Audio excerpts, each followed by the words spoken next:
Good day. I'm Tim Kinane. I'm going to be one of your coaches as you go through the process of connecting you with a career that hopefully leads you to a very rewarding career and life. And we're going to be talking about a few things over the next few lessons to help you get there. One of the things that is important for people to understand is that there's always going to be some kind of conflict, and how we handle it makes a difference in our life. It makes a difference in our work. When we have conflict at work, it can come from many different places. Actually, a lot of times conflict at work can come from home. You bring it in with you. The thing to remember, though, with conflict is you can remain calm or you can dive into the conflict, but it is going to be your choice.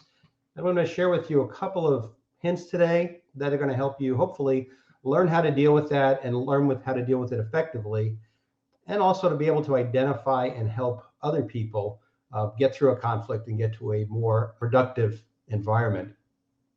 So life is full of challenges. It really is up to us. Nobody else can make that choice for us of how we're going to respond. We can stay calm. Sometimes that's difficult, and I understand that. But if you have a few tricks up your sleeve, it might make it just a little bit easier for you to deal with that. So let's talk about what are some of those conflict situations you might encounter at work. You might have a coworker who is perhaps kind of loud, or is using your tools, or perhaps wants to talk all day long and you're having a hard time concentrating. Depending on who you are and how you like to communicate, that can make a difference to how that situation is going to go. So if you look at the people around you, take a breath and think about who they are, how they're wired, what's making them do what they do, and also try not to think that it's just being done to annoy you. So in controlling yourself, you get into a situation where it's difficult. For some reason, you're having some kind of issue with an employee, or perhaps your supervisor, or perhaps even a customer. The first thing you can do is stop. Immediately, we tend to want to defend ourselves, to step up, make sure that no one's going to take advantage of us. But very often, if we can just stop, take a breath, a nice deep breath in all the way into your abdomen and out, it will immediately calm you. It's actually biological. It will stop some of the chemicals in your body that make you get ready for a confrontation. And then the last thing that is most important is to listen. Take some time and ask the other person what it is the issue is. What are they concerned about? Try to understand what's actually going on. If we take a little bit of time to do that, we've done a couple of things. First of all, we've kind of taken control of ourselves, which is going to make it easier to control the situation and not let it get out of hand.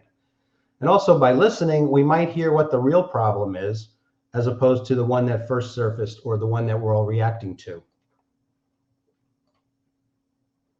So in dealing with people that can be difficult, and we don't know, not everybody is difficult all the time. I'm sure we've all met people who are generally difficult, but usually people get into a situation where they're agitated or aggressive, and understanding where that came from is going to be important. So again, we start with that stop, breathe, and listen. We can come up with 3 critical steps for dealing with those difficult people. Step 1, treat them with respect.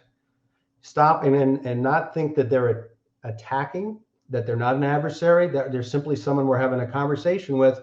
We will probably hear a lot more that's going to help us resolve the situation. Step 2, listen until you can experience the other side. It's the idea of walking in someone else's shoes. Why are they upset? What is the reason they're upset? It might be something that's completely foreign to you as to why it would be an issue.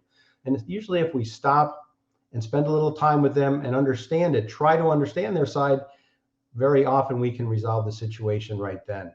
And third, you want to be able to state your views, your needs, and finally, your feelings. You can argue facts all the time. You can argue opinions all the time.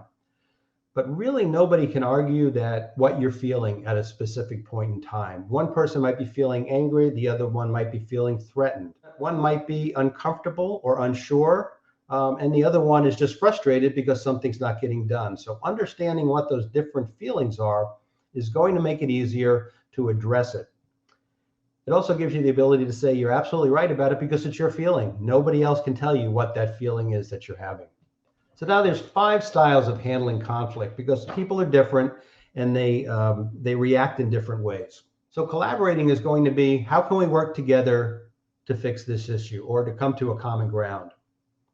Compromising might be, well, okay, I can see your point. I will give up part of the control of this situation. I will adapt to what you're asking me to do, but we'd also kind of like you to be able to adapt and meet me halfway. Accommodating is simply, tell me what you want me to do. I'll do what it is to make you happy. Basically, I'm giving up the control of the situation. I'm saying it's not as important to me. Then there's controlling, where I'm going to control the situation. I'm going to tell you exactly how we're going to make this work. And there's not going to be a choice in the matter, which will not necessarily eliminate the conflict.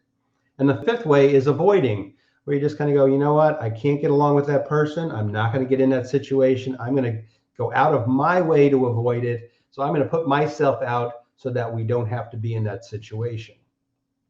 Each of those can work at different times. Some are more successful than others, but understanding them as you go and who the people are and the situation you're in will help make that happen. So, and here's where those 5 different areas come into play. So we said the avoiding, that's going to be someone who is very cooperative.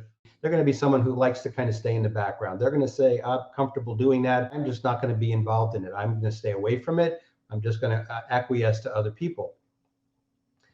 Then you have the same situation where you have someone who's low aggression. They're more of a team player. They want to get along with people. So they're going to be an accommodator because they're going to want to cooperate with people. They're going to really be focused on people. So they're going to want to be able to make sure everybody's happy. And so there's the difference between those two is one is really going to be people focused. The other one is going to be, I really would rather not have to deal with people, period. Next one is a compromiser, which kind of gets into the middle, where we see that it is someone who's going to care about connecting and solving a problem, but at the same time is not going to give up complete control of how the situation is handled. In the high aggression mode, you get that controller, the one who's going to go, nope, it's my way or the highway. I'm only going to do it this way. I'm never going to change.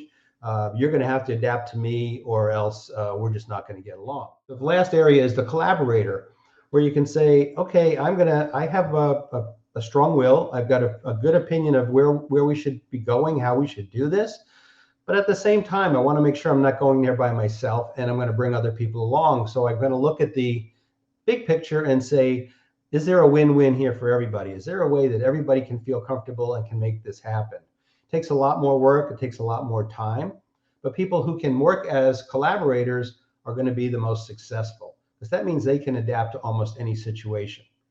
And the beginning of understanding that is really understanding yourself. When you understand what are those buttons that are pushed for you to get you in that uncomfortable situation, and then see them coming and be able to adapt to it and look at it and say, how can I address this person with respect and be able to find a way to make the situation better for all of us.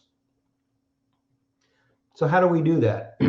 This is a really simple 3-step method that you can take to do that. So right after you've done your first 3 steps, which is to stop, breathe, and listen, then what you want to do is address that behavior very specifically. Basically say, okay, when you drop your toolbox on my workbench, then you want to be able to address your feelings accurately.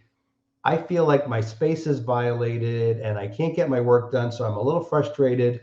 And then address the effect of the behavior. And that would be saying, you're really affecting my job in order to be able to do this. As opposed to, an easy way is, hey, get your crap off my workbench because you're in my way and I got work to do.